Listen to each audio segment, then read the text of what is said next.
വിഭാഗീയതയിൽ പരോക്ഷ വിമർശനവുമായി മുസ്ലിം ലീഗ് സംസ്ഥാന അധ്യക്ഷൻ സാദിഖ് അലി ശിഹാബ് തങ്ങൾ.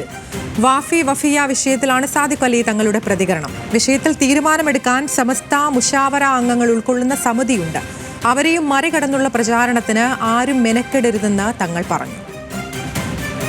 വിഷയദാരിദ്ര്യമുള്ളവര് പലതും പറഞ്ഞു വന്നിരിക്കും. അവരോട് പറയാനുള്ളത്, വിഷയദാരിദ്ര്യം എന്തിനാ നിങ്ങൾ വിഷയദാരിദ്ര്യത്തിൽ ഇങ്ങനെ ബുദ്ധിമുട്ടുന്നത്? നമ്മുടെ പ്രഭാഷണങ്ങളിലും നമ്മുടെ പ്രസംഗങ്ങളിലുമൊക്കെ നല്ല നല്ല കാര്യങ്ങൾ പറയാൻ എത്രയോ വിഷയങ്ങളുണ്ടല്ലോ. നമ്മുടെ വേദികൾ അതിനു വേണ്ടിയാണ് നമ്മൾ പ്രയോജനപ്പെടുത്തേണ്ടത്,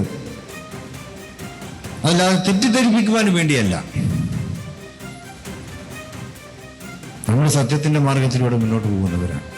വാഫി വിഷയത്തിലും അതിവിടെ സൂചിപ്പിക്കപ്പെട്ടു കഴിഞ്ഞു. അതിന് ഉത്തരവാദിത്തപ്പെട്ട ഒരു സമിതി അതിനുണ്ട്.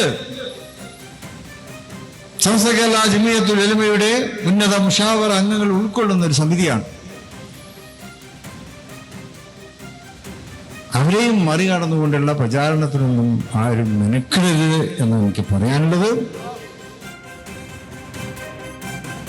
ശാന്തകുമാർ വെള്ളാലത്തിന്റെ വിശദാംശങ്ങളുമായി. ശാന്തകുമാർ, വ്യക്തമായൊരു സമിതിയുണ്ട്. ആ സമിതി ഇതുമായി ബന്ധപ്പെട്ട കാര്യങ്ങളിലൊക്കെ തീരുമാനം എടുത്തുകൊള്ളും, അതിനപ്പുറത്തേക്കുള്ള പ്രചാരണങ്ങളൊന്നും വേണ്ട, അങ്ങനെയാണോ സാദിഖ് അലി തങ്ങൾ പറയുന്നത്? തീർച്ചയായും വേദികളിൽ വിഷയദാരിദ്ര്യമുള്ളവർ ആണ് ഇതിനെല്ലാം പുറകിലുള്ളത് എന്ന് തന്നെയാണ് സാദിഖ് അലി തങ്ങൾ പറയുന്നത്. അതിൽ ഏറ്റവും പ്രധാനപ്പെട്ടത് ഈ CIC-യുമായി ബന്ധപ്പെട്ടതാണ്. അതാണ് വാഫി വഫിയ വിഷയം എന്നുള്ളത് തന്നെ. കാരണം ഇസ്ലാമിക് കോളേജുകളുടെ ഒരു കോർഡിനേഷനാണ് CIC. അപ്പോൾ ആ CIC-യുടെ ജനറൽ സെക്രട്ടറി ആയിരുന്ന ഹക്കീം ഫൈസി ആദ്രിശ്ശേരിയെ സ്ഥാനത്ത് നിന്ന് മാറ്റണം എന്നുള്ളത് സമസ്തയിലെ ലീഗ് വിരുദ്ധരുടെ ആവശ്യമായിരുന്നു. അങ്ങനെ മാസങ്ങൾക്ക് മുമ്പ് അദ്ദേഹത്തെ മാറ്റുകയും പിന്നീട് ഒരു ജനറൽ ബോഡി ചേർന്ന് ഹക്കീം ഫൈസി ആദ്രിശ്ശേരി തന്നെ വീണ്ടും ആ സ്ഥാനത്ത് വരികയും ചെയ്തു. അതിൽ അതൃപ്തരായിരുന്നു സമസ്തയിലെ ലീഗ് വിരുദ്ധർ ഭൂരിഭാഗവും. അതിനിടെയാണ് വീണ്ടും ആ ഹക്കീം ഫൈസിക്കെതിരെയും CIC-ക്കെതിരെയും വലിയ ആക്ഷേപങ്ങളും ആരോപണങ്ങളും എല്ലാം ഉന്നയിച്ചുകൊണ്ട് സമസ്തയിലെ ലീഗ് വിരുദ്ധർ വീണ്ടും രംഗത്ത് വരുന്നത്.